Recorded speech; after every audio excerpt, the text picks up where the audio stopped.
진보를 한다면 기자분들, 국민 여러분, 교수님들, 우리는 정말로 위기에 처해 있습니다. 이런 것을 진보를 한다면 우리는 스스로 죄를 짓는 것입니다. 우리 지식인들 그리고 대학 교수님들은 이러한 상황을 더 이상 묵과할 수 없고 죄를 짓지 않기 위해서 이 자리에 섰습니다. 그동안 많은 잘못이 있고 비겁하게 비겁하게 살아온 거 여러분들한테 진심으로 사과드립니다. 그리고 반성을 하겠습니다. 그런 의미에서 오늘 시국선 논설을 엄숙하게 진행하고자 합니다. 시국선 논설 낭독은 이화여대 법전원에 계시는 최원목 교수님이 해주시겠습니다. 자, 전부 나와주시고 옆에서 서주시기 바랍니다.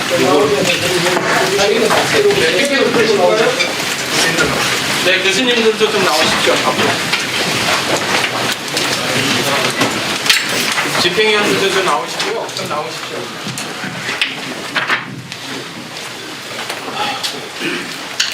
네, 모든 정교묘 회원 여러분께서는 앞으로 좀 자리해 주시기 바랍니다. 저희가 작년 9월 19일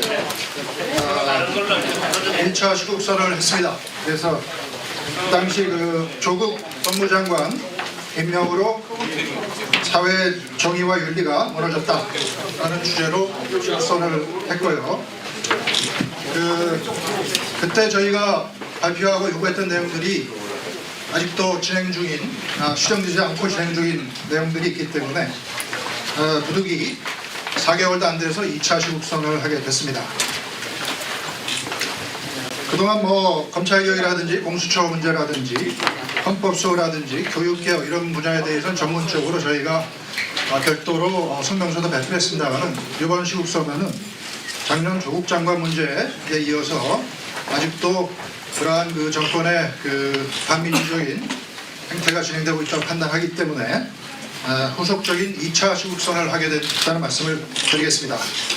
그러면은 전체 우리 정경호 이름으로 시국선언서를 낭독하도록 하겠습니다.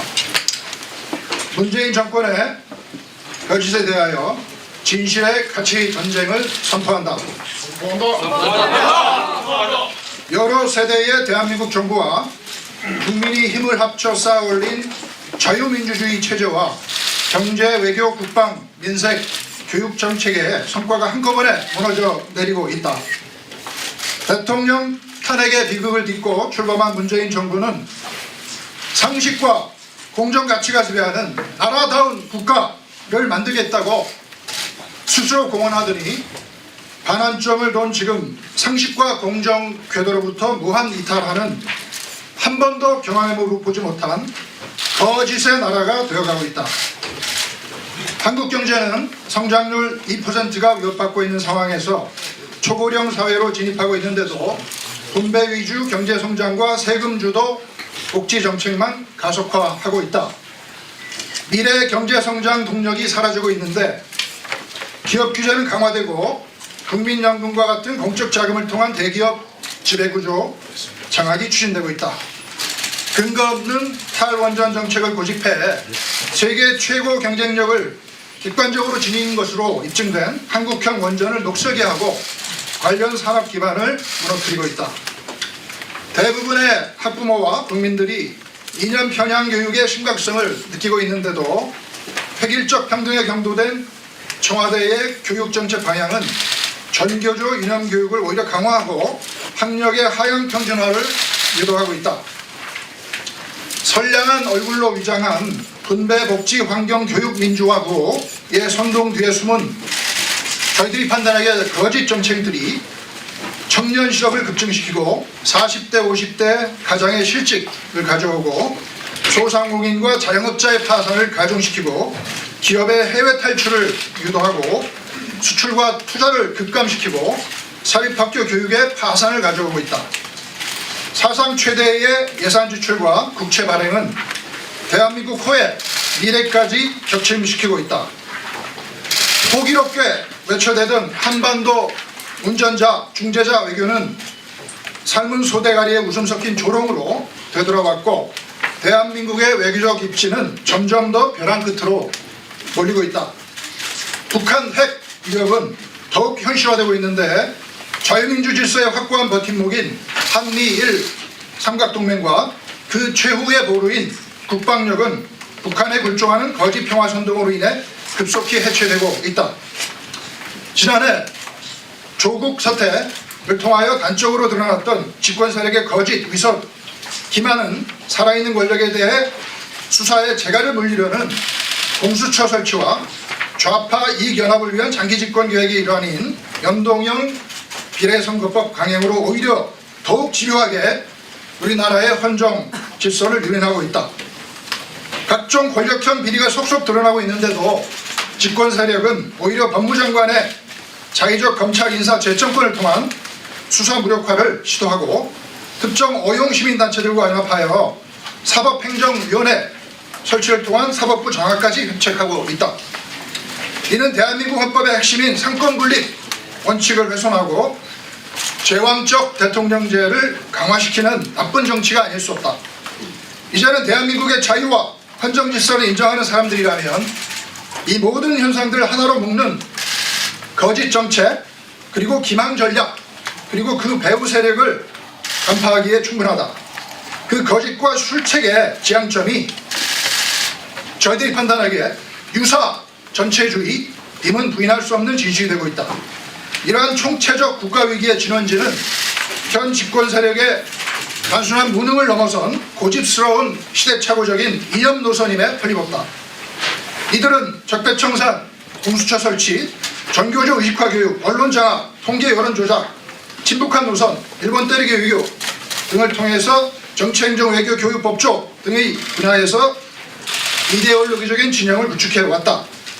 우리가 어떤 사회를 지향해야 되는지에 대한 국민적 토론을 진행해야 돼도 마땅하고, 이런 토론을 생략하고 내가 가는 방향이 적폐청산이니 나를 따르지 않는 세력은 적폐 세력이라는 밀어붙이기를 통해서 진영을 강화해 왔다. 어느 한 분야의 진영이 공격당하면 다른 진영들이 나서서 무한정 지원 사격을 가했다. 정치, 연예, 문화예술, 교육, 언론 분야의 경계선도 없이 조국 수호와 검찰개혁의 목소리 하에 뭉친 것은 그런 진영 전쟁의 모습이었다. 이들은 우리 사회의 새로운 이권 수탈층을 구성하여 꺼리낌 없이 불법, 탈법, 비리를 저행하고 있어 국가를 심대한 공동체 위기 속으로까지 몰아가고 있다. 자기들끼리는 견고한 진영을 구축해 서로 밀어주고 끌어주며 청와대를 비롯한 정부기관, 법원, 공기업, 언론기관, 해외공관 등의 인사적폐를 쌓았다. 자신들의 동지를 보호하기 위해서는 적법한 감찰에 대해서도 때를 지어 무마시키는 행위, 선거의 수단과 방법을 가리지 않고 개입해서 동지를 당선시키는 행위, 그리고 자신은 부동산과 교육으로 신분을 대물림하면서도 남의 신분 상승 사다리를 가로채는 파렴치한 행위까지 벌여왔다. 이들이 초래하는 조로남불, 거짓과 진실의 문제, 그리고 가치관과 직업윤리의 마비 현상은 정치 영역을 넘어 한국 사회 전반을 치유하기 힘든 단계로 오염시키고 있다. 자유 대한민국이 해체되고 국가 부도 상황이 발생하기 전에 지식인들이 나서 지금 벌어지고 있는 어처구니없는 상황의 이념적 배경과 거짓을 밝혀내어 국민들의 합심 어린 노력으로 거짓 정책들을 몰아내고 국가 위기를 극복하는 초석을 놓아야 한다. 우리는 거짓 정책을 진실의 정책으로 전환하기 위해 다음과 같은 3대 원칙을 제시한다. 첫째, 진영 논리를 진영 논리를 극복하고 보편적 양심에 입각한 정책을 수립하라. 둘째, 현실성 또는 근거 없는 이념 정책을 몰아내라. 셋째, 자유민주주의 헌법 질서를 수호하라. 이와 같은 3대 원칙을 제시한다. 이러한 원칙에 입각하여 우리 지식인은 대한민국 사회를 자유민주주의 헌정 질서 속에서 기회는 평등하고 과정은 공정하며 결과는 정의로운 나라로 되돌리기 위해서 이를 스스로 공언했던 국정 책임자인 문재인 대통령이 아래와 같은 조치를 즉시 시행할 것을 요청한다. 그렇지 않을 경우 국민의 마음은 신속히 현 정부에 대한 집단적 저항으로 바뀔 것이며 우리는 이러한 국민의 마음을 모아서 강력한 반대를 행동으로 나타낼 것을 엄중히 경고하고 천명한다. 우리 요구사항 첫째, 헌정질서 파괴를 통한 유사 전체주의 실현 시도를 즉각 중단하라. 공수처 설치, 사법개혁 등 권력기관 개혁은 원점에서 다시 검토하여 위헌적 요소를 즉시 제거하고 권력의 견제와 정치적 독립성 보장이라는 두 가지 목표를 동시에 달성할 수 있는 방향으로 전환하라. 자, 첫 번째 요구사항을 요약해서 구호로 외쳐보겠습니다. 전체주의 중단하라. 헌정 파괴 중단하라. 둘째, 분배 위주 경제 정책과 세금 주도 현금 살포 복지 정책이 초래하는 현재 및 미래의 경제적 그리고 사회적 파탄을 직시해서 잘못된 정책은 즉시 폐기하고 경제 및 복지 정책의 방향을 전면 재조정하라. 경제 정책 전환하라. 복지 정책 조정하라. 셋째, 근거 없는 탈원전 정책은 즉시 폐기하고 친환경적 성장 동력으로서의 한국형 원전의 국내외 활용도를 제거하라. 탈원전 폐기하라.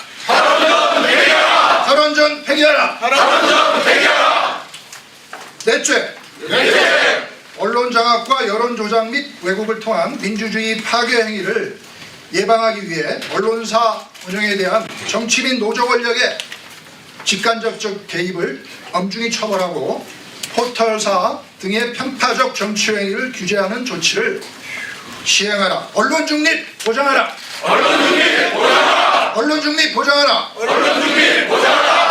다섯째, 학교 교육의 자율성과 다양성을 침해하는 외고, 자사고 폐지와 같은 졸속 교육개혁은 조국 사태에서 드러난 입시 관련 탈법 반칙 위반의 책임을 특목고 제도로 돌리려는 의도가 숨어있는 바 즉시 중단하라. 대한민국의 역사를 왜곡하는 좌편향 의식화 교육은 엄격히 차단하라. 의식화 교육 차단하라. 여섯째, 외교 국방정책 전반 및 북핵 대응 정책을 8이념 실용주의 노선으로 전환하고 주변 우방국과의 신뢰 우호 관계를 회복하기 위한 정책을 적극 추진하라. 신뢰외교 추진하라. 8이념 국방정책 2020년 2월 15일 사회정의를 바라는 전국 교수 모임 1동. 감사합니다. 수고하셨습니다. 들어가지 마시고요. 잠깐 들어가지 마시고 포토타임 있겠습니다. 그리고 그 경희대학교 전병광 교수님께서 그 구호를 구호 대창이 있으시겠습니다. 자, 나와주시죠. 구호 제창하기 전에 잠깐 오늘 애국단체 회장님들 이하 많은 분들이 참석하셨습니다. 경양각지에서 멀리 오시느라 고생이 많았습니다. 우리 이런 말이 있습니다.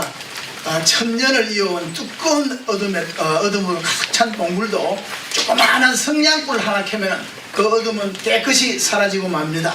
우리 교수들이 별로 힘은 없지만 기어코 이 나라를 위해서 성냥불이 될 것을 여러분들 앞에 다짐을 합니다. 그러면서 이 구호 제창을 하겠습니다. 가정스런 검찰 장악 온 국민이 분노한다. 전교조의 반역교육 대한민국 다 망친다. 문재인 거짓 선동 온몸으로 막아내자. 거짓과 진실 싸움 이제는 전쟁이다. 대단히 감사합니다. 네, 전부 자리에 앉아주시기 바랍니다. 네, 이제 시작하겠습니다. 그 자리 이동하는 동안 잠깐 말씀을 드리면요. 우리는 지금 이 시국선언문을 갖다가 문자를 통해서 전 회원들한테 다 보냈고, 그 정교모 홈페이지가 있습니다. 거기에 상당 기간 게시를 해놓고 의견을 수렴했습니다. 그 과정 속에서 시국선언문이 정말 여러 차례 고쳐졌고 의견 수렴이 있었습니다. 그래서 이번 2차 시국선언에 동의하지 않는 교수님들은 탈퇴를 하셨고 그 탈퇴하신 교수님들은 정말 미미합니다. 그래서 현재 더 들어오신 분, 나가신 분 해가지고 그 자료를 보시면은 그 3페이지에 있는데 지금 현재 인원이 6,094명입니다. 그리고 이거에 대한 명단은 10월 22일 보도 자료를 통해서 여러분들이 검색을 하시면 되고 개인적으로 원하시면 제가 보내드리겠습니다. 문자로 보내드리겠습니다. 마치시고 연락 주십시오. 그리고 오늘 좀 진행을 위해서 말씀을 드릴 일이 있는데 충분히 시간을 발언 기회를 드리면 좋은데 5분을 좀 정확히 지켜주십시오. 교수님들도 오늘 참석하신 모든 분들 가지 마시고요. 이게 4시 예정상으로는 4시 20분까지 1부 순서를 마치겠습니다. 1부 테마는 거짓과 진실의 전쟁입니다. 4시, 그리고 4시 30분까지 그 청와대에 도착을 해야 하니까요. 교수님들 전부 4시 20분에 마치시고 같이 가두로 행진을 하셔가지고 국민들을 맞으시고 이제 춥더라도 여러분이 나가실 수 있습니다. 3시 죄송합니다. 3시 20분 뭐라고? 3시 20분 죄송합니다. 3시 20분 3시 20분까지 진행을 하고요. 3시 20분부터 청와대로 이동을 하겠습니다. 그래서 2부 순서는 잠깐만 좀 조용히 해주십시오. 2부 순서는 아까 말씀드린 성명서 낭독 때 말씀드린 유사 전체주의에 대한 규정이 있을 겁니다. 지금 시대 규정이 지금 어디로 가고 있는가, 우리 사회가 어디로 가고 있는가, 우리는 유사 전체주의로 판단했습니다. 거기에 대한 명확한 개념을 갖다가 여러분한테 알려드리겠습니다. 그리고 이렇게 계속 갔을 때 문재인 대통령이 말하는 한 번도 경험하지 못한 나라, 그러니까 문 대통령의 유토피아, 문 디스토피아는 과연 어떤 세상인가에 대해서 설명드리겠습니다. 그리고 여러 자유 발언이 있겠습니다. 끝까지 기자분들, 국민 여러분, 그리고 교수님들 오늘 행사 2부까지 끝까지 함께 해주시죠. 감사합니다. 그러면 1차로 과연 이 시대에 지금 왜 거짓과 진실인가에 대해서 경기대학교 조성환 교수님의 말씀이 있으시겠습니까? 있겠습니다. 자, 시작해 주시죠. 나와서 해주시겠습니까? 네.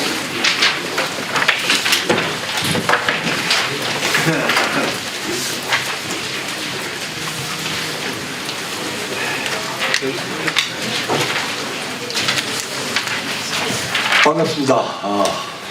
상당히 매서운 날씨에 많이 모이시고 또 우리 기자 여러분들 취재에 감사를 드리겠습니다. 왜 거짓과 진실의 가치 전쟁을 해야 합니까? 우리 국민은 문 대통령이 말한 한 번도 경험하지 않은 세상에 살게 되었습니다. 우리 사회는 인류 최악의 체제였던 전체주의적 공작과 음모가 거짓과 그리고 이제는 압제가 나타나고 있습니다.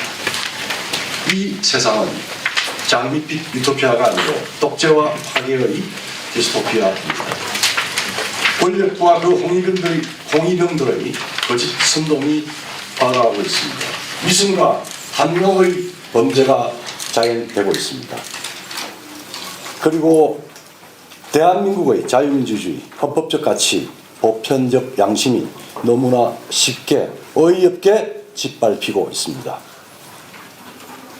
개인이 시들고 자유가 무너져 내리는 소리가 여기저기서 들립니다. 전체주의의 악몽이 21세기 대한민국에서 재현되고 있습니다. 지난해 조국 사태를 통하여 단적으로 드러났듯이 집권 세력은 거짓과 위선과 기만을 밥 먹듯이 반복해 왔습니다. 그리고 국회에서는 대한민국의 헌법 체제를 하위 입법으로 혹은 시행령으로 마비시키는 아주 야비하고 비루하고 엄큼한 방법의 헌법 마비 책동이 벌어졌습니다. 그 이전에는 대법원 등등 대한민국의 주요 헌법기관에 능력도 안 되면서 특정 이념에 속하고 같이 연대한 무능한 사람들로 코드 인사를 감행했습니다. 그러나 작년부터 문재인 정권은 연동형 비례선거법, 그것을 선거개혁으로, 공수처법을 검찰 혹은 사법개혁으로 호도하여 선전하고 선동하고 마치 정의의 사도인 양 국민들한테 그 내용도 알리지 않고 국회법의 명문 규정도 무참히 어기고 또 국회의장이 시정 잡배보다 못한 상식적으로 도저히 묵과할 수 없는 불법 행위로 악마의 법을 통과시키기에 여념이 없었습니다. 이것은 위헌적인 하위법을 개정하여 합법성을 위장하고 우리 실존의 최고 규범인 헌법을 마비시킨 친위 입법 쿠데타입니다. 대한민국의 헌정은 파괴되었습니다. 이것은 단순한 정치적 폭거가 아닙니다. 이것은 인류사 자유와 진실과 개인의 존엄이 발랑되는 인류사 문명에 대한 도전이고 대한민국 70년, 71년 대한민국 현대사에 대한 역사적 범죄임을 고발합니다. 대통령이 이 범죄를 주도했고 국회의장이 부역했습니다. 종범과 주범은 대한민국의 신분음꾼입니다. 우리 주권자 국민이 우리의 권한을 위임한 두 대표적인 인물들입니다. 이제 우리 국민은 나치 게시타포와 스탈린의 슈타지 그리고 중국의 공안, 북한의 고위부 이런 공포에 떨지 않으라는 보장이 없어져 버렸습니다. 나폴레옹의 조지 오웰이 이야기한 동물농장의 나폴레옹이 문재인 대통령입니까? 침묵이 흐르고 있습니다. 그렇다는 이야기입니다. 이제 문재인 대통령은 헌법에 구속되지 않고 상권 분립의 원칙을 무시한 채 무소불위의 정권을 휘두르고 살아있는 권력의 범죄마저 능히 은폐할 수 있게 되었습니다. 국민 여러분, 이 기만적 폭거는 보수와 진보, 우파와 좌파라는 이념과 정치의 경쟁이 아닙니다. 대한민국은 하나의 공화국이 아닙니다. 두 개의 서로 다른 공화국이 싸우고 있습니다. 자유민주주의와 전체주의 공화국입니다. 우리 국민은 진실과 거짓이라는 실존적 가치의 선택을 강요받게 된 상황입니다. 진실은 보수와 진보, 좌파와 우파 이전의 전제입니다. 진실의 토대 위에서만 모든 것이 가능하고 또 그래야 합니다. 진실의 바탕에 두었다면 우리 공동체의 번영을 위해 보수적 접근도 진보적 접근도 가능합니다. 그래서 좌파적 우파적 관점도 포용되는 것입니다. 그러나 진실을 훼손하는 모든 시도는 악입니다. It's the devil입니다. 이제 문재인 정권은 그 진실을 마치 동물농장의 나폴레옹 마냥 자기 입맛대로 바꾸려 하고 있습니다. 오늘 우리 정검에 오시던 교수들이 문재인 정권의 거짓과 음모, 공작과 독재에 맞서는 진실과 가치의 전쟁을 선포하려 나섰습니다. 우리는 헌법적 가치와 보편적 양심이라는 우리의 실존적 진실에 의거하여 자유, 정의의 전사를 자처할 것입니다. 이 엄험한 시대, 거짓에 대한 진실의 전쟁은 양보하거나 타협할 수 없는 문명국가 지식인의 실존적 책무임을 국민 앞에 엄숙히 약속합니다. 우리가 이 시대의 어둠을 물리치는데 혼신을 다하여 앞장서겠습니다. 감사합니다. 네, 선생님 감사합니다. 다음은 동의대학교 이호성 교수님께서 헌정복제 분야에 대해서 말씀해 주시겠습니다. 안진대사 하시겠습니다. 네, 기자를 했습니다. 우리는 지금 문재인 대통령이 취임하면서 약속했던 한 번도 경험하지 못한 나라를 매일같이 경험하고 있습니다. 헌법을 수호해야 할 대통령이 헌법을 걷어차고 상권 위에 있는 공수처라는 독재 사찰 기구를 만들어 놓고 검찰 개혁을 했다고 자화자찬하고 있습니다. 가족과 본인의 비리, 직무 관련 범죄로 기소된 36일짜리 전 법무장관 조국은 이를 두고 벽돌 한 장을 놓은 것 같다면서 가슴 벅차하고 있습니다. 위선과 무능으로 점철된 행적을 볼 때 조국이 놓았다는 벽돌은 신성한 대한민국 헌정사에 끼워넣은 오물 한 덩어리, 두고 악취가 날 제도임에 틀림없습니다. 검찰의 수사 독립성에 방패막이가 되어줘야 할 법무부 장관은 고임된 지 6개월밖에 안 된 검찰 간부들을 쫓아내며 검찰총장의 수족을 잘라내어 무력화시키고 검찰청 법에 있는 인사협의를 지키지 않고 되레 권위주의 정권에서 보기 힘들었던 항명, 거역이란 낡은 공권적 용어를 써가면서 검찰총장의 퇴진을 위한 꼬투리를 잡는 데 혈안이 되어 있습니다. 여기에 국무총리가 끼어들어 징계하라고 부추기며 여당 대표란 자가 이를 부풀리면 관제 언론과 간민들이 이를 받아서 여론을 앞시고 광대춤을 추는 참으로 한 번도 경험하지 못한 나라, 희한한 나라, 웃기는 나라, 슬픈 나라를 살고 있는 것입니다. 바로 직전까지 입법부 수장을 지낸 자가 국민 대의기관의 대표로서 삼권 분립의 한 축이었다는 제도적 위상과 책무나 염치는 저리 걷어차고 자기가 얼마 전까지 의사봉을 잡고 있었던 그 밑에 앉아서 국무총리 한 자리에 감지덕지하고 있습니다. 참으로 비루한 일이 아닐 수 없습니다. 지금의 국회의장 문희상은 쪼개기 임시국회라는 변칙에 법안 반대자들에게만 허용되는 필리버스터를 법안 제출자들에게도 허용하는 미개한 국가의 소꿉놀이 같은 노름으로 세계 앞에서 대한민국을 조롱거리로 만들고 있습니다. 그 아들은 아버지의 지역구에서 출마하겠다고 합니다. 그러면서 아버지 찬스 세습은 아니라고 강변합니다. 검찰개혁으로 포장하는 공수처는 도대체 무엇입니까? 가장 큰 거짓말은 공직자들의 비리 부패를 수사한다는 명목으로 시작된 이 제도가 어느 사이 고위공직자들, 그것도 주로 대상인 판사와 검사들의 정상적인 모든 직무 행위를 다 수사하고 걸고 넘어지는 기관으로 둔갑해 있다는 것입니다. 싱가포르의 부패 행위 조사국, 홍콩의 염정공서, 인도네시아의 5인 부패 청결위원회, 말레이시아의 반부패위원회, 대만 법무부 산하 염정서 모두 뇌물과 같은 비리 조사를 전담하고 있고 기소권은 아예 없습니다. 반면에 행정기관도 아니면서 일단 임명되면 누구로부터 견제도 받지 않는 공수처장은 국가 정보 원정보다도 훨씬 더 큰 권한을 누리며 그 책임은 누구보다도 적거나 아예 없습니다. 정부조직법 외에 다른 법률로 국가기관을 만들 때에는 합의제위원회 형식이 되어야 합니다. 그렇지 않으면 의사결정에서 남용의 소지가 많기 때문입니다.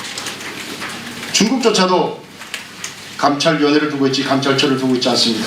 우리는 국가인권위원회, 권익위원회, 공정거래, 방통위원회 이런 식으로 다 합의제 행정기관을 두고 있습니다.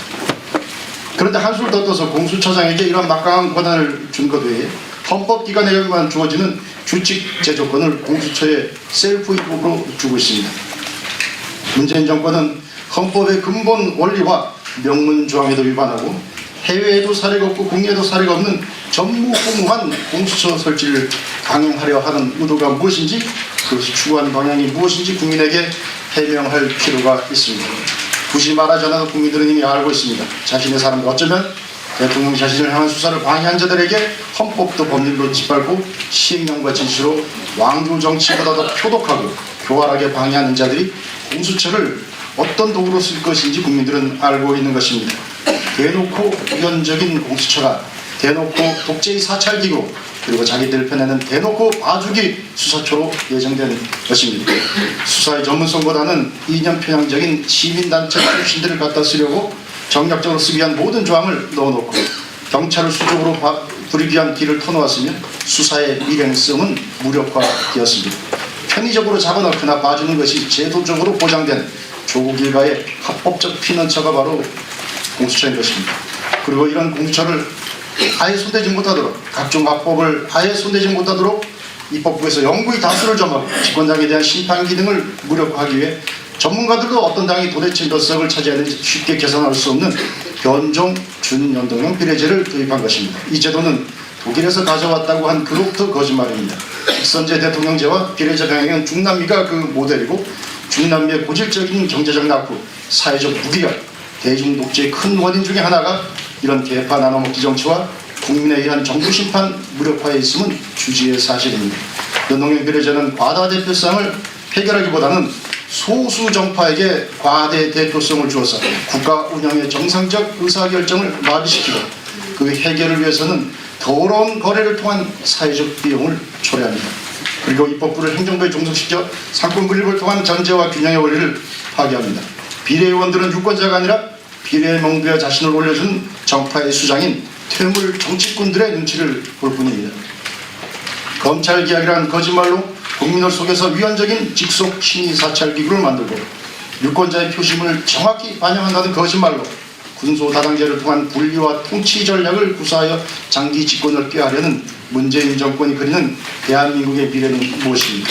이제는 헌법적 가치와 상식, 윤리를 믿는 국민들이 나서서 저 큰 거짓과 위선의 실체를 드러내야 합니다. 우리 모두가 사는 길은 진실과 용기입니다. 감사합니다.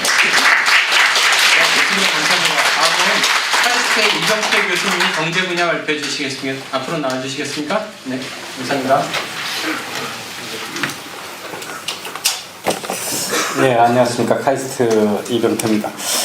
그 경제는 우리 문재인 대통령이 발표 있을 때마다 가짜 뉴스를 양산하고 있습니다. 우선 문재인의 그 좌파적 분배 위주의 경제 정책을 합리화하기 위해서 우리나라의 문제를 양극화가 재난적 상황이 있는 나라라고 하는 과장된 선전을 계속해 왔습니다.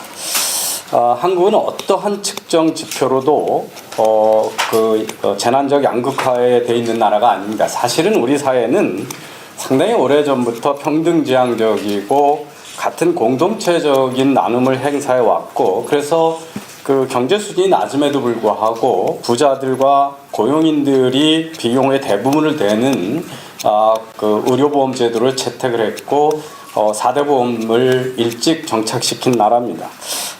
그 유엔의 인간 개발 지수 등 국가의 포용성을 재는 순위에서 한국은 세계에서 17위에서 14위 안에 드는 등 상당히 포용적인 국가로 평가되고 있습니다. 문재인 대통령은 또한 이거를 이념적으로 정치 진영 논리로 끌고 가기 위해서 우리나라의 양극화가 미국식 경제 성장 모델을 추구하고 보수 정권이 신자 위주를 추구하는 것이 양극화를 만들어 왔다는 발언을 반복해 왔습니다. 하지만 우리나라의 시장의 소득 격차 확대는 YS 정부 때 시작을 해서 김대중 노무현 정권 때서 가장 크게 확대됐고, 최근에 MB 박근혜 정부에서는 소득 분포가 개선되어 왔었습니다. 그것을 이번 정부가 확대하고 있어서 이걸 정치 정권의 신자 위주라든지 보수 정권이 만들었다는 이야기도 명백한 거짓말입니다. 또 하나, 그 노동 규제를 합리화하기 위해서 우리나라가 선진국 중에서 가장 긴 노동을 하는 시간이라고 하는 선전을 해왔습니다. 근데 연평균 노동 시간이라고 하는 것은 그 사회가 하는 경제 총 투여 시간을 경제 활동 인구로 나눈 겁니다. 그런데 그러다 보니까 파트타임 근로자가 많은 노동시장이 유연성 있는 나라는 낮아지게 되어 있습니다. 특히 우리나라의 특수성은 외국에서 경제활동 인구로 잡고 있는 고등학생들이 경제활동에 참여하지 않습니다. 그 외국의 10대들의 경제활동에 참여하면 몇 시간 알바를 안 하기 때문에 그 숫자를 분모로 나누기 때문에 노동시간이 낮게 돼 있고, 또 노동시간은 그 나라의 그 생산성하고 비례를 합니다. 노동 생산성이 높으면 적은 시간을 일을 해도 먹고 살 수 있기 때문입니다. 근데 우리나라의 노동 생산성은 지금 유럽의 2000년대 노동 생산성보다 낮습니다. 그래서 이런 걸 감안하면 우리나라의 고용 구조나 생산성을 감안하지 않은 어불성설을 반복해 왔습니다. 진단의 문제에서 그런 이야기를 했고, 그러다 보니까 채택한 정책이 소득주도 성장론이라고 하는 소위 임금주도 성장론입니다. 이걸 지금까지도 마땅히 가야 하는 일이고 국제사회의 지지가 있는 정책인 것처럼 말을 하고 있습니다. 하지만 임금주도 성장론은 ILO에 참여하는 일부 좌파적인 소수의 경제학자들이 주장한 소위 과격하고 이단적이고 포스트 케인지안적인 막시스트 경제 가설로서 특히 우리처럼 해외에서 시장 경쟁을 하고 있는 개방 경제에서는 이 정책은 쓸 수 없다는 것이 ILO 자체 보고서에도 나와 있는 것으로 이것이 국제적인 공감대에 있는 것은 명백한 가짜 뉴스고, 우리처럼 경제 규모가 발달한 큰 경제 국가에서 이걸 중추적인 경제 정책으로 쓴 예가 없습니다. 그리고 이거는 명백히 분배 정책인데 이걸 성장 정책인 것처럼 소득주도 성장이라고 이야기한 것은 대표적인 지적 사기 행각이라고 볼 수가 있습니다. 최근에 우리나라가 보수적인 재정 정책을 써왔기 때문에 하방 위험성을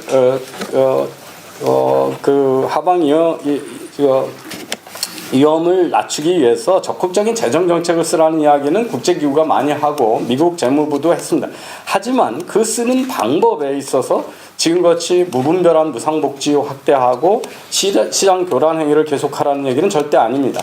고용기회를 확대하고 노동시장에 대한 규제를 개혁해서 지금 정부와 반대의 개혁 정책을 병행하라고 했고, IMF는 최근에 정부가 하고 있는 자영업자에 대한, 영세업자에 대한 최저임금 인상분의 정부 보조금 행위 같은 것들은 중단해야 된다라고 하는 개혁 과제를 얘기하고 있는데, 이런 과제는 철저히 외면하고 무분별한 재정 확대가 국제적 합의인 것처럼 선전하고 있습니다.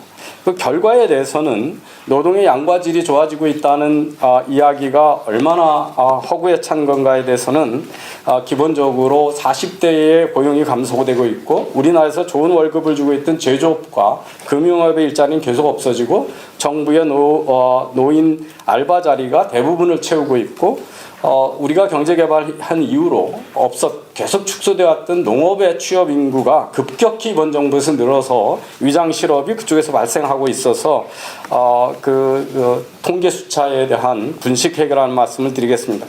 고용률과 실업률이 낮아지고 있다라고 하는 것은, 실업률을 잴 때는 취업을 포기한 사람들이 많아지면 분모에서 빼기 때문에 높아집니다. 그래서 지금 실업자는 113명 역대 최고로 올라가 있고, 그리고 상용직이 많아지는 것을 고용의 질이 좋아지고 있다고 하는데, 상용직은 1년 이상의 계약직을 의미하는 겁니다. 그래서 사실은 이것에 노동의 질과는, 고용의 질과는 아무 관련이 없는 분림에도 불구하고 그런 주장을 하고 있습니다. 사실은 정규직이 35만 명 감소했고 15년 만에 최악으로 IMF 사태에 육박하고 있고, 비정규직이 748만 명으로 이번 정부 들어서만 100만 명 가까이 폭증을 해서 전체 근로자의 36%가 비정규직으로 지금 채워지고 있습니다.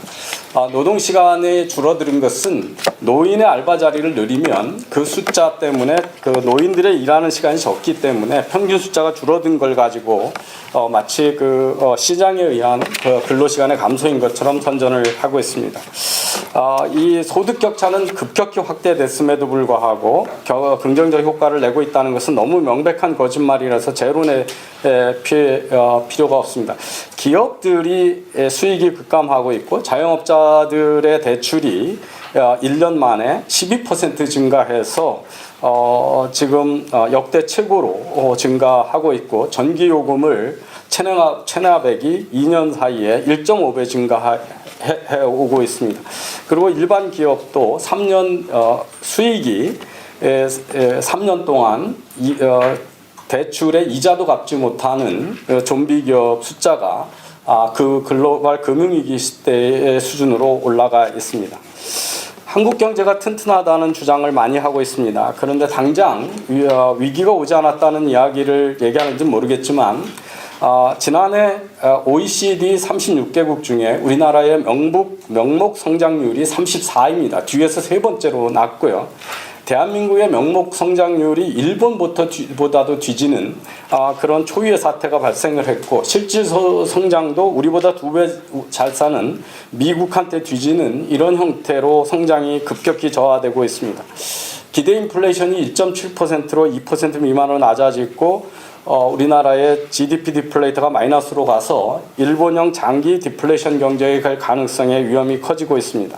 수출 또한 10대 수출 대국 중에서 감소폭이 한국이 월등한 차이로 1위로 감소되고 있고, 증시도 G20 국가 중에서 가장 낮게 성장을 했고 코스닥은 마이너스로 갔고 원화 가치도 G20 국가 중에서 아르헨티나 다음으로 원화 가치의 하락폭이 큰 것은 우리나라의 급격한 기업들의 순이익 급감의 결과입니다. 부동산 정책이 얼마나 엉터리인가는 여러분이 그 강남 집값 올라간 거에 대해서 잘 알고 계시고 집값 잡는 게 정책 목표가 되면 안 됩니다. 청년들이 집을 살 수 있는 기회가 확대되고 해야 되는데 지금 그런 희망을 고갈시키고 있고 오늘은 급기야는 부동산 매매를 허가제로 해야 된다라고 하는 그런 여권의 발표까지 하는 어이없는 사회주의적인 발상이 지금 나라를 뒤덮고 있습니다. 한국의 경제제도가 경제개발 이후로 최초 이 정권 들어서 계속 하락하고 있고 우리 IMD의 국가 경쟁력 수준 또한 계속 하락해서 2019년에 28위로 태국보다 낮게 돼 있고 조세 경쟁력은 33개국 중에서 이번 정부 들어서 세금을 올리는 덕에 국제적 조세 경쟁력 선진국 33개국 중에 26위로 떨어지는 등 전 세계적인 글로벌 경쟁력이 우리나라에 급격히 하락하고 있음에도 한국 경제는 튼튼하다고 하는 이런 가짜 뉴스가 계속 반복되고 있습니다. 감사합니다. 교수님 감사합니다. 다음은 다시 경기대 조성환 교수님께서 말씀해 주시겠습니다. 안보 국방부입니다. 국방 외교부입니다. 시간 좀 잘 지켜주십시오. 저 시간 때문에 원고를 하시고 제가 중간중간 추가해서 말씀드리겠습니다. 여러분들 다 절감할 겁니다. 문재인 정부의 외교안보 통상정책은 단순히 역대 정부의 최악이라고 하는 평가를 넘어서 대한민국의 존재 그 자체를 위협하는 파괴와 해체의 단계에 이르렀습니다. 그 이유는 무엇보다도 안보와 전쟁과 평화에 대한 아무도 동의할 수 없는 이데올로기적인 망상에서부터 출발합니다.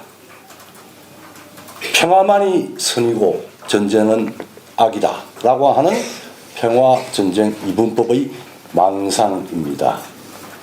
세상에 전쟁과 평화가 어떻게 구분됩니까? 역사는 전쟁과 평화를 함께함으로써 힘으로 평화를 구하려고 힘을 전쟁을 준비하는 게 인간사의 철칙입니다. 그리고 나쁜 평화는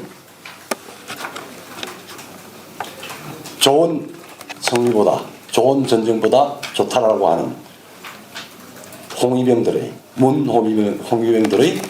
외침이 횡행합니다. 제가 경고합니다. 나쁜 평화는 북한의 핵 인지를 스스로 자처하는 것입니다. 그리고 우리를 조공에 복속시키려고 하는 중국에 순종하는 것입니다. 취임 직후 중국에 방문하자마자 중국은 태산이요, 우리는 동산이라고 했습니다. 우리는 조선시대의 지도자를 데리고 있습니다. 그것도 가장 열악한 인조 같은 지도자입니다. 이것은 평화가 아니라 항복입니다. 굴종입니다. 굴종을 평화로 호도하는 것은 망상이고 사기입니다. 역사적 사기입니다.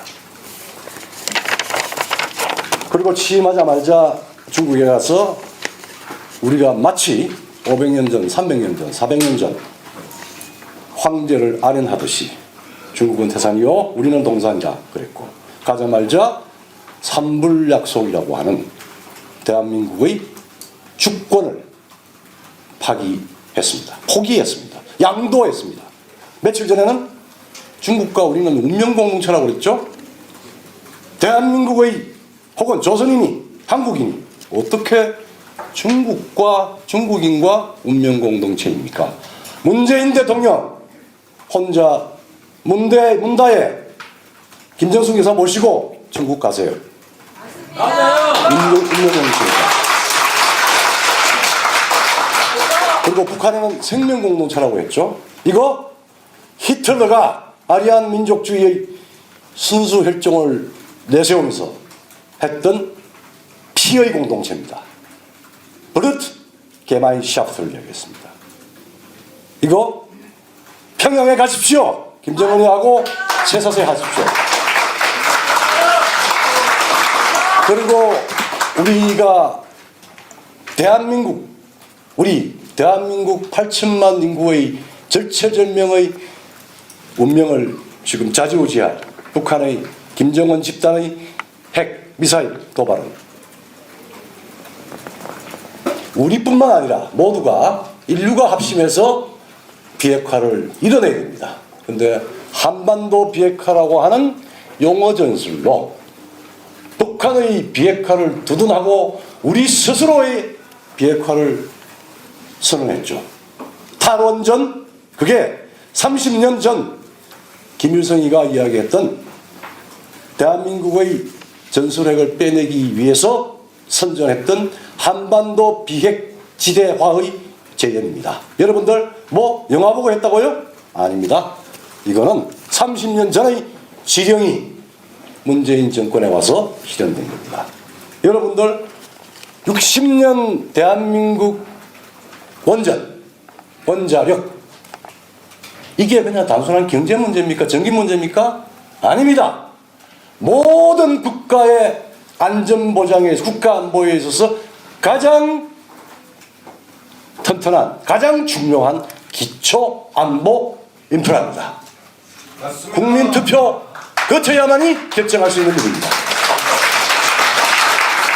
그리고 셀프 9.19 남북 군사합의서 했죠? 이거는 자해적 무장 해제입니다. 고속도로를 통해서 전방사단 해체하고 고속도로를 통해서 서울까지 혹은 부산까지 광주까지 막 길을 내어 주었습니다. 이것 때문에 군 시민단체로부터 이적행위로 고발까지 당한 상태입니다. 자, 외교를 봅시다. 대한민국 우리의 기적같은 번영에 그것을 함께하고 지원해줬던 단순히 군사가 경제가 아니라 자유민주주의라고 하는 가치까지 지원했던 미국으로부터 문명으로부터 자유로부터 이탈하려 하고 있습니다.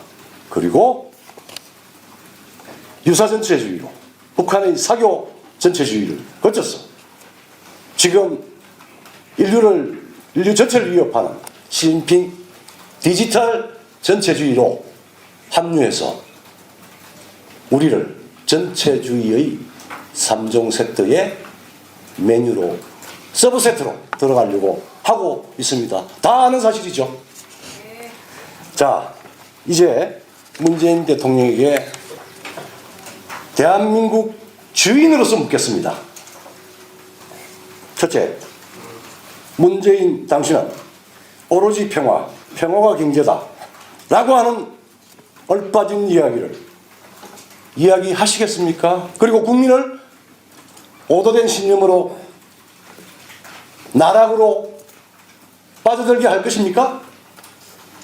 비핵화 협상을 거부하고 우리를 핵 인질로 삼아 세계와 미국과 동북아 전체를 위협하고 있는 도발국가 김정은 세력에 대해 오로지 평화를 주장하는 것은 항복을 의미합니다. 노예의 길입니다. 우리는 이 노예와 굴종의 길을 원하지 않습니다. 거짓 평화서로 국민을 더 이상 기만하지 말기 바랍니다. 우리의 생존은 안전과 번영입니다. 둘째, 문재인 당신은 취임 당시 헌법 69조의 선서문을 기억이라도 합니까? 나는 헌법을 준수하고 국가를 보위하며 조국의 평화적 통일과 국민의 자유와 복리의 정진 및 민족 문화의 창달에 노력하여 대통령으로서의 직책을 성실히 수행할 것을 국민 앞에 엄숙히 선서합니다. 기억하십니까? 문재인 씨? 당신은 이 신성한 선서와 책무와는 달리 정반대로 대한민국을 열심히 아주 더럽고 비열한 방법으로 파괴하고 있습니다. 맞습니다. 망상적 고집, 거짓말과 둘러대기, 무능과 변명으로 국민의 불안감만 증폭시켰습니다. 우리 시카고의 잠 못 이루는 밤이 아니라 대한민국의 모든 정상적인 피를 흘리고 땀으로 강을 만든, 그리고 우리 다음 세대까지도 이 불안에 잠 못 들고 있습니다. 문재인 씨 알아야 됩니다. 셋째, 문재인 당신은 로마 장군 베제티우스가 말했듯 평화를 원하거든 전쟁을 준비하라는 동서고금의 모든 지도자에게 부여된 책무를 알고나 있습니까? 하고 있습니까? 지금 남북한 문제보다도 100배, 1000배가 더한 미중 문명전쟁의 쓰나미가 몰려오고 있습니다. 비핵화는 신락 같은 희망도 사라지고 있습니다. 그 대신에 홍콩 자유와 대만의 민주파의 승리, 이란 독재자의 비명 행사, 자유와 문명이 다시 쓰나미로 몰려오는데 우리는 유사 전체주의적 파괴와 억압의 이 나라를 이끌어야겠습니까? 때를 늦추면 비극이 뒤따릅니다. 마키아벨리는 지도자의 최대 타락은 부패가 아니라 무능이다. 지도자가 그 무능을 노출하면 인민은 지도자를 경멸하기 시작하고 결국엔 그를 추방한다라고 적었습니다. 500년 전 로마 군주국가의 한 철학자가 한 말입니다. 이 역사는 마키아벨리의 말대로 안 된 적이 있습니까? 시간의 문제는 있지만 마키아벨리의 말은 무능한 지도자는 인민이 추방합니다. 자, 이제 말도 안 되는 보수 진보, 자칭 진보 평화 민족 떠들지 마십시오. 뒤에서 온갖 범죄를 다저지르고 대한민국을 지도하고 불철주와 발전과 번영을 위해서 힘써야 될 청와대가 범죄의 기획자, 범죄 기획처가 아니고 범죄의 지령처가 되었습니다. 공수처 없애고 범죄 지령처라고 명명하십시오. 맞습니다. 이제 문재인 대통령 거짓을 버리고 진실을 수용하든지 아니면 대통령의 과업이 버거운 추방되기 전에 내려오십시오. 대한민국 헌법은 대통령 스스로 하야하는 걸 금지하지 않습니다. 여러분, 하야합시다. 하야하라. 네, 감사합니다. 오늘 사회에까지 봐주신 울산대 교육학과의 이재봉 교수님께서 교육사회 문화 분야에 말씀이 있으시겠습니다. 박수로 맞아주시기 바랍니다. 예, 저는 사회도 왔고 그러니까 좀 짧게 하겠습니다. 그 19페이지에 제가 나눠드린 자료집에 제 원고는 다 있고요. 그걸 참고하시고 몇 가지만 말씀드리고 5분을 채워서 내려가겠습니다. 거짓과 진실이 교육 분야의 어떤 분야인가, 어떤 것인가. 제가 진실부터 말씀드리겠습니다. 제가 박사를 위스콘신 대학교, 그러니까 유니버시티 오브 위스콘신 메디슨에서 받았는데 95년에 받았습니다.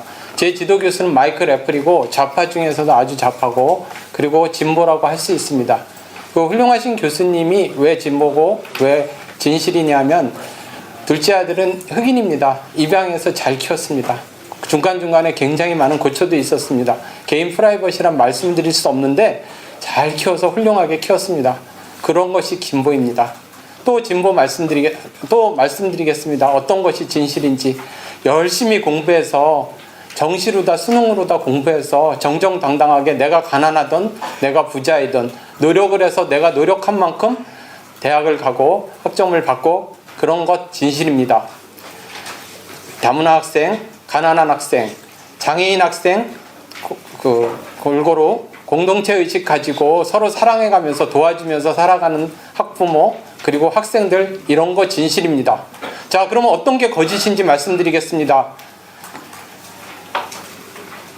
표창장을 위조하고 그리고 다른 위조로 다 모든 것을 만들어서 가짜 증명서를 띄어서 그러한 것을 가지고서 대학에 가르고 그러한 것이 거짓입니다. 그러한 사람을 법무부 장관에 끝까지 앉히면서 진보와 보수로 나누고 수구와 진보로 나누는 사람이 그런 것이 거짓입니다. 네, 감사합니다. 자기 딸은 일본에서 공부를 시키고 저는 정말로 국제화되고 자유화되고 어느 나라 유학 가는 거 정말 찬성하는 사람입니다. 자기 딸은 가장 보수적이고 가장 극우적인 일본에서 정말 공부 못하는 사람들만 다니는 대학에 보내면서 조국을 시켜서 죽창을 들고서 자기가 외교에서 막아내겠다, 무역전쟁을 막아내겠다 이렇게 말하는 사람이 거짓입니다. 정정당당하게 공부해서 취직을 해서 사업을 해서 납품을 하고 그러한 것은 진실입니다. 그런데 독과점으로 대통령 아들이라는 그 제의를 이용해서 소프트웨어를 강제로 납품하고 죄송합니다. 독점으로 납품하고 이러한 것이 거짓입니다. 그러한 것을 끝까지 지지하면서 조국을 수호하고 문재인 대통령을 지지하고 거짓말을 하는 사람이 거짓 세력입니다. 우리는 물러서지 않겠습니다. 전혀 두렵지 않습니다. 지금까지 비겁하게 살아온 것 반성하겠습니다. 두 가지만 말씀드리겠습니다. 1분 내로 말씀드리겠습니다. 전교조, 여기 전교조 교사 정말로 전교조를 지지하고 사랑했던 적이 있습니다. 그러나 자기 자식들은 해외 유학을 보내고 자기 자식들은 사수 오수를 시켜서 강남 대성에서 공부를 시키면서 학생들한테 너희들 대학 가지 마라. 대학 가서 수구 세력 밑에 있을 뿐이다. 공부를 하지 마라. 북한은 독립운동가가 세운 나라이고 남한은 친일파가 세운 나라이다. 저는 그걸 전공했습니다. 북한 친일파 그대로 공산당에 전향하면 그대로 올라갔습니다. 제가 거짓말하지 않습니다. 양심을 걸고 학자 양심을 걸고 말씀을 드립니다. 그렇게 거짓말하는 세력이 거짓 세력입니다. 이율배반적이고 위선을 떠는 사람이 거짓말입니다. 30년 이상 사회가 발전하고 사회가 다양화되고 국제화된 사회에서 다양성의 요구가 되고 그래서 특목고 김대중 대통령, 김영삼 대통령, 김대중 대통령 그 이후에 또 노무현 대통령 지속적으로 다 특목고 자사고 학교가 다양화됐습니다. 그런 것을 일시에 조국 사태를 모면하기 위해서 학교를 일시에 없애고 그것도 시행령을 통해서 없애는 것 그것이 거짓입니다. 제도가 나쁜 것이 아닙니다. 제도가 나쁜 것이 아닙니다. 역사 이래로 저는 박정희 대통령 밑에서도 살았고 전두환 대통령 밑에서 살았고 역대 대통령 모두 살았지만 이렇게 비열하고 이렇게 능력 없고 이렇게 파렴치하고 이렇게 위선적인 사람을 본 일이 없습니다. 국민 여러분 걱정하지 마십시오. 우리가 앞장서겠습니다. 우리가 먼저 앞장서겠습니다. 감사합니다. 다음에 우리 공동대표를 해주는 부산대 인문대학의 김성진 교수님께서 여론 선거 개입 문제에 대해 발표하시겠습니다. 박수로 맞아주시기 바랍니다. 반갑습니다. 저는 문재인 대통령의 취임사에 주목합니다. 후보로서가 아니라 대통령으로서 국민에 대한 약속이기 때문입니다. 그 첫 번째 시작은 한 번도 경험해보지 못한 나라를 얘기했습니다. 이것은 절대로 지켜서는 안 되는 약속이었습니다. 그 결과가 무엇인지 알고 있지 않습니까? 그 마지막은 여태까지 많은 언론에서 12가지 취임사에서 말한 것이 한 번도 한 개도 지키지 않았다는 것은 이미 언론에서 다 보도된 바가 있습니다. 그 마지막은 어떻게 되어 있느냐면 잘못한 일은 잘못했다고 말씀드리겠습니다. 맞습니까? 거짓으로 불리한 여론은 돕지 않겠습니다. 맞습니까? 이것이야말로 천하의 불안당 같은 거짓입니다. 취임사부터 국민을 거짓말로 속인 것입니다. 제가 문 대통령에 대해서 분노하는 가장 큰 것은 각종 통계 지표를 국민이 믿지 못하는, 정부를 믿지 못하는, 언론을 믿지 못하는 거짓말 공화국을 세웠다는 이 사실에 가장 분노합니다. 바로 이 앞에 보신각이 있습니다. 왜 보신각입니까? 널리 신뢰를 펴야 된다라는 뜻에서 조선 왕조에서는 보신각을 도의 정중앙에 세웠습니다. 이 신뢰가 완전히 무너진 것입니다. 여론조사가 아니라 여론조작이라는 말이 공공연히 나돌고 있습니다. 지난 지방선거에서 한국 굴지의 여론조사와 실제 선거 결과가 현격한 차이를 보인 바 있습니다. 이는 여론조사 방식에 심각한 문제가 있다는 국민의 준엄한 심판이자 경고입니다. 조작성 여론조사는 자유민주주의와 법치주의에 대한 중대한 도전이며 국정조사를 통해 밝혀져야 할 심각한 범죄 행위입니다. 작년 7월 WTO는 한국이 10대 무역대국 가운데 가장 수출 감소폭이 크다고 발표했습니다. 실제로 우리나라 수출은 12개월째 연속으로 감소했습니다. 그런데도 문재인 정부는 선방이란 말만 되풀이합니다. 문 대통령은 올해 10년사에서 문재인 정부에서 역대 최고의 고용률을 기록했고 청년 고용률도 13년 만에 최고치를 기록했다고 말했습니다. 진실입니까? 완전한 거짓입니다. 공장 폐업이 급증하고 중소기업이 부도 사태가 줄을 잇고 있는데 신규 취업자가 늘어나고 있다면서 엉터리 통계 수치로 국민을 우롱하고 있습니다. 2000년도에 유럽의 금융위기를 불러온 것은 재정적자 규모를 절반으로 줄여 발표한 그리스 정부의 통계 수치 조작이었습니다. 대한민국 정부의 통계 수치를 과연 믿을 수가 있습니까? 문재인 정부 임기 전반기의 주택가격 상승률은 전국적으로 4.03%가 상승했고 서울은 무려 15.73%가 상승했다고 합니다. 이 통계를 믿는다고 하더라도 서울의 주택가격만 폭등하고 지방의 주택가격은 폭락했다고 이해하는 것이 정확한 해석일 것입니다. 요 말입니다. 이야말로 눈속임식 통계 수치로 국민을 현혹하는 국민 우롱차입니다. 대통령의 신년사와 기자회견을 보면서 저는 아직까지 구토 유발합니다. 대통령의 신년사에서 보여준 이 대단한 효용의 구토 유발제가 국민 우롱차 함께 문정권의 역대급 브랜드라고 할 만합니다. 작년 말 집권 여당은 준여당적 비루 야당들과 야합해서 연동형 선거법과 공수처 법안을 날치기 통과시켰습니다. 추미애 장관은 집권 세력의 권력형 비리와 선거 개입을 수사하고 있는 검찰 지휘부를 무력화시켰습니다. 조작성 여론조사와 관건 선거로 좌파의 영구 집권 의도를 노골적으로 드러낸 것입니다. 법상식에 반하는 권력의 망나니 칼춤이 난무할 때마다 때맞추어 등장하는 것이 바로 권력 맞춤형 여론조사 결과입니다. 정책은 꿈꾸는 것이 아니라 실현하는 것이며 결과가 중요합니다.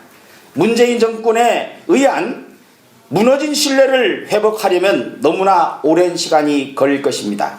이미 행해진 위헌적이고 불법적인 행위만으로도 문 대통령은 탄핵되어야 마땅합니다. 정권의 일상화된 거짓말은 준엄한 역사의 침판을 받게 될 것입니다. 마지막으로 조작성 여론조사와 불법 선거 개입에 대한 철저한 수사가 이루어지기를 강력히 촉구합니다. 감사합니다. 네, 김성진 교수님 머리도 깎으셨고 고생 많으셨습니다. 자, 다음 마지막으로 오래 기다리셨습니다. 오늘 1부 순서 마지막인 이병영 박사 원자력 안전위원회에 계신 이병영 박사 마지막 발언 있으시겠습니다.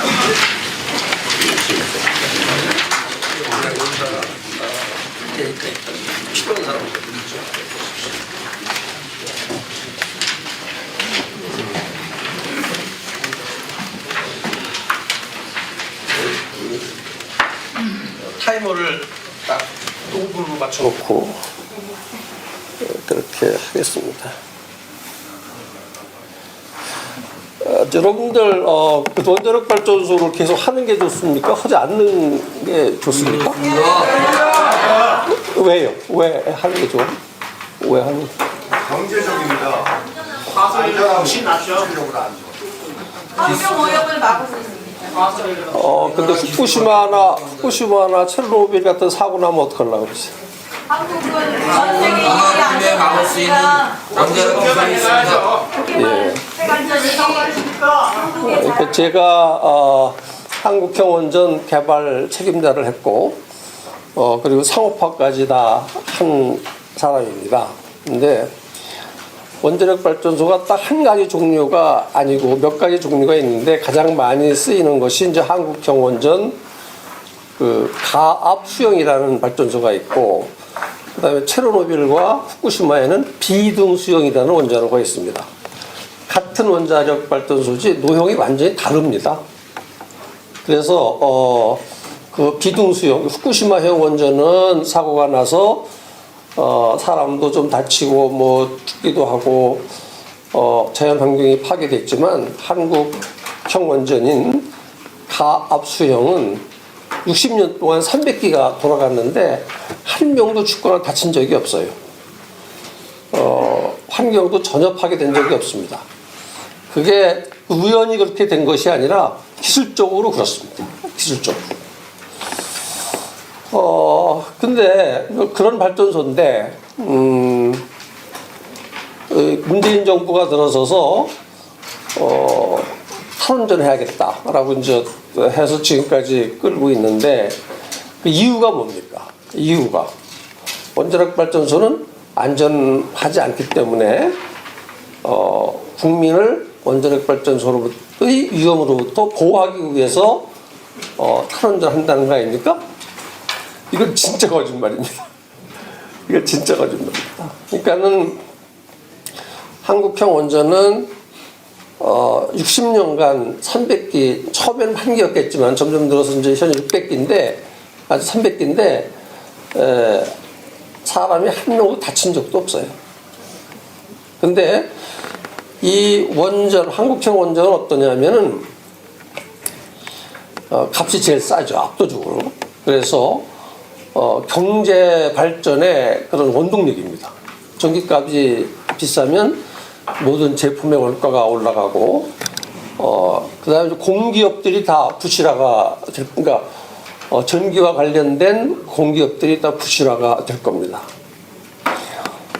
그 다음에 이 원자력 발전소에서는 미세먼지가 하나도 안 나와요. 하나도. 근데 만약에 탈원전을 계속하면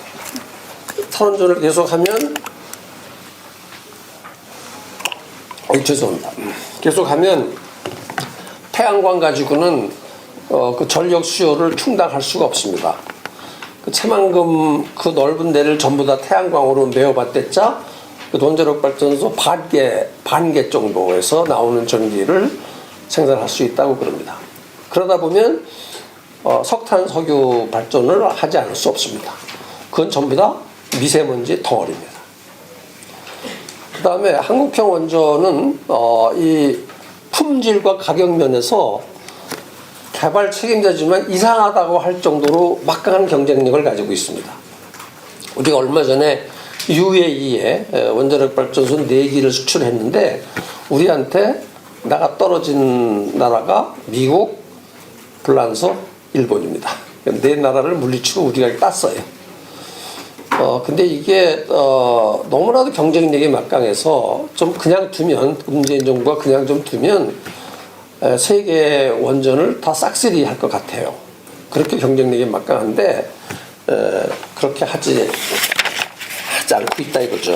참 기가 막힙니다. 결국은 원자력을 전공한 사람이 다 없어질 거 아닙니까? 참 가슴 아픈 일입니다.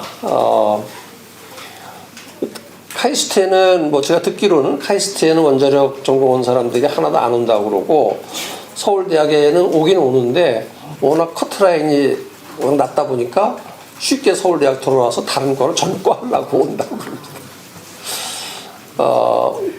우리나라는 천연 자원이 부족하죠. 없죠. 거의. 그래서 다 사와야 됩니다. 다 사와야 되는데 결국은 이거 왜 이래? 이거 왜 이래?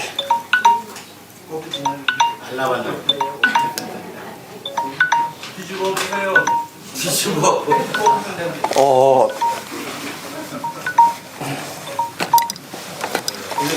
이게 꺼지질 않네?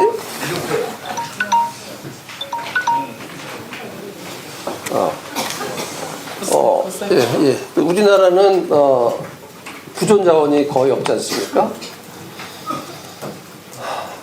에너지의 90% 넘게를 해외에서 사다 쓰는데 우리나라에서 안 나오는 자원을 사다 쓴다는 것은 국제사회가 이상해지면 사올 수 없는 상황이 될 수가 있는 나라입니다. 저는 전기값을 올리는 것을 걱정 별로 안 씁니다. 제가 진짜 걱정하는 것은 전기가 없어지는 겁니다. 우리나라에서 전혀 안 나오는데 어떻게 그 에너지를 계속 수입할 수 있다고 장담할 수 있습니까? 팔지 않는 나라가 생기면 못 싸우는 거죠. 정말 그 여러 가지 면에서 이 원자력 발전소는 계속 해야 된다고 생각합니다. 저는 그쪽을 아는 사람으로서 이것만 풀어주면 엄청난 돈을 벌어올 수 있습니다. 경쟁력이 너무 막강해서 엄청난 돈을 벌어올 수 있습니다. 제발 좀 문재인 정부께서 좀 그만해 주시기 바랍니다. 다 했고요. 그다음에 제가 그 한국형 원전은 사고가 나도 사람이 죽거나 다치거나 환경 피해가 없다라는 것이 말로만 해서는 잘 안 믿어지잖아요. 그 책을 썼어요. 책을 썼는데 여러분들 그거 확인하기 위해서 책까지 사서 보시기가 좀 그렇잖아요. 그죠? 근데 다행히 조선일보의 최보식 기자라는 분이 제 책의 내용을 아주 잘 요약을 해서 12월 9일 날 발표를 했습니다. 제 사진 크게 해서 이렇게 아주 내줬는데 저것을 너무 잘 써가지고 책이 안 팔려요. 그냥 저것만 보면 되니까. 그러니까 여러분들도 구태여 책 사시려고 그럴 거 없고 여기 제가 한 30부쯤 가지고 왔어요. 그걸 보시고 만일에 부족하면은 조선일보에 들어가시면은 12월 9일 날 최보식이 만난 사람의 그 책의 내용이 써 있습니다. 그걸 보시고 한국형 원전은 사고가 나더라도 사람이 죽거나 다치거나 환경이 파괴되는 일이 절대 없다. 마음 놓고 쓰자. 그런 마음을 가져주시고 문재인 정부의 탈원전을 거둬들이도록 열심히 캠페인 벌여주시기 바랍니다. 대단히 감사합니다.